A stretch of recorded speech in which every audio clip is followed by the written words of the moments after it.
ہمارے جو نیبرز ہیں ان سے ہمارے تعلقات اچھے ہوں تاکہ ہم کانسنٹریٹ کریں اپنی نیشن بلڈنگ.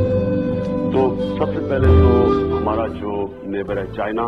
اس سے ہم اور مضبوط کریں گے اپنی ریلیشن شپ. چائنا ایک بڑا ہمیں موقع دیتا ہے کہ چائنا جو سی پیک پاکستان میں پروجیکٹ شروع کیا، اس سے ہمیں موقع ملتا ہے کہ ہم اس کو سی پیک کو استعمال کر کے انویسٹمنٹ پاکستان کے اندر لے کے آئیں. دوسرا چائنا سے جو ہم سیکھنا چاہتے ہیں وہ جو میں بات کہہ بیٹھا ہوں، 70 کروڑ لوگ چائنا نے غربت سے 30 سال میں نکالے، اور میں انشاءاللہ ہماری چائنا سے پاورٹی میڈیشن ہے، ہم اس میں لیں گے کہ کیا کیا انہوں نے اسٹیپس لیے کہ کس طرح ہم اپنے نیچے سے اپنے اوپر اٹھائیں، کس طرح ہمارا یہ جو لوگ 2 وقت کی روٹی نہیں کھا سکتے، ہماری ساری کانسنٹریشن ہوگی کہ ہم لوگوں کو کیسے نکالنا ہے چائنا سے.